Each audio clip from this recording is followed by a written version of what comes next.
There is a kind of man who walks through life without truly ever arriving. He may look the part, he has the height, the beard, the voice, even the charm. But something is missing. Not something obvious to the naked eye, but something you feel. Deep down, there is a boy behind his eyes. A boy who never left. A boy who never grew up.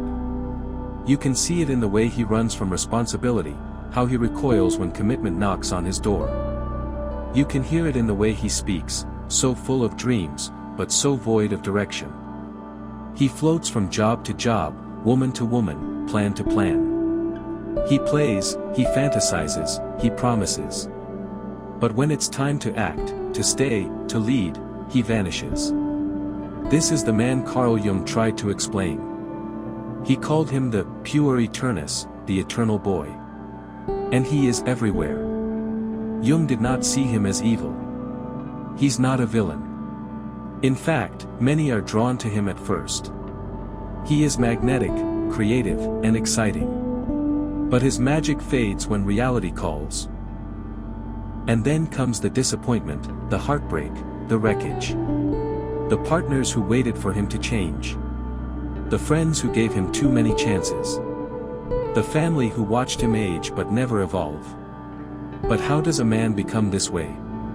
Most man-children didn't choose to remain stuck. Most never knew they were. You see, it often begins in childhood. Not in the loud traumas, but in the quiet ones. The slow emotional starvation. The absence of healthy masculinity. The mother who smothered or the father who disappeared, or worse, stayed physically present but emotionally vacant. Many of these boys never saw a man stand tall with both strength and tenderness. They never learned what it meant to carry the weight of life without collapsing or escaping. So, they built an identity around avoidance. They were the sweet boys, the quiet ones, the dreamers. They learned to perform instead of feel. To entertain instead of engage. And slowly, they created a fantasy world, a bubble of eternal youth.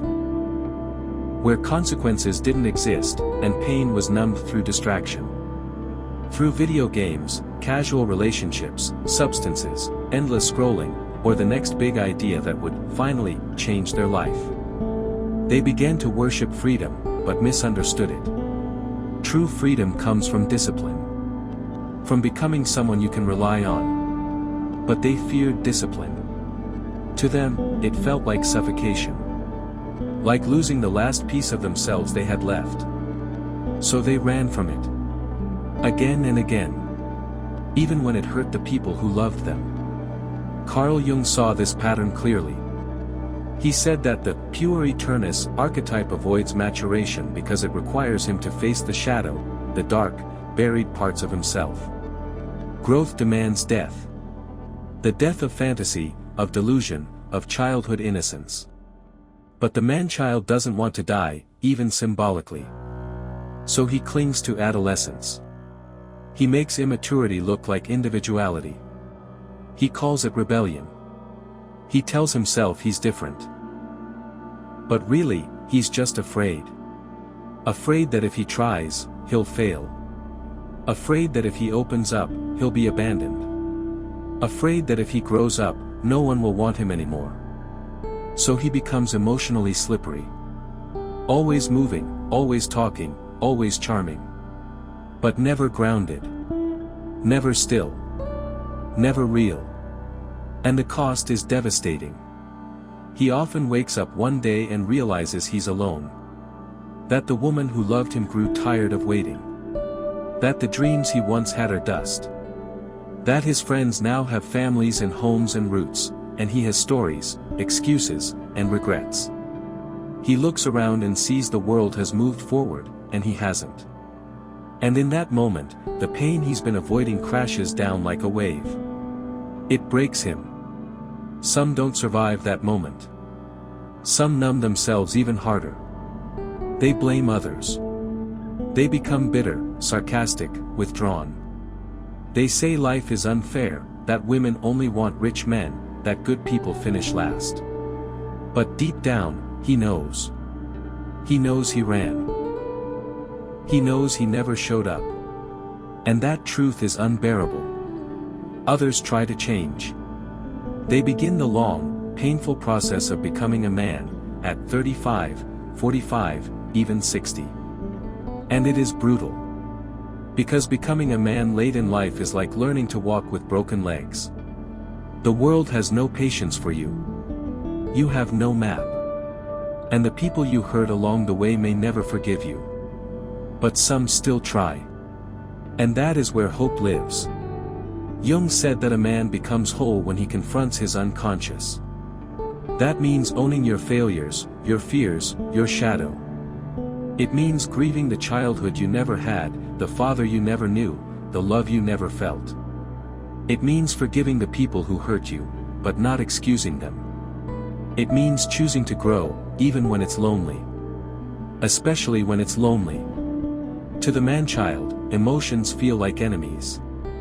He was never taught how to hold them. He was only taught to perform or suppress. But growth demands that he feel the full weight of what he ran from. The disappointment in his mother's voice. The shame of being compared to other men. The humiliation of rejection. The rage of never being protected. These wounds don't heal by accident. They must be named, faced, and felt. And what about love? So many women have loved a man-child. They saw his potential. They fell for his innocence, his creativity, his passion. But in time, they realized they were mothering him, not loving him. That they carried the emotional weight of two people. That their needs were always secondary to his moods. And when they finally left, he called them cold. But they weren't cold. They were exhausted. You cannot love a man into adulthood. You can inspire him, support him, believe in him. But he must choose to grow. He must bury the boy. He must let go of fantasy and meet the world with both hands open and heart exposed. That kind of courage is rare. But it is the only way forward. We live in a culture that enables the man-child. A culture that rewards entertainment over depth, charisma over character. A world where masculinity is either demonized or diluted. But real masculinity is sacred. It is not about domination. It is not about ego. It is about presence, direction, responsibility, and love. A man is someone who shows up. Even when he's scared.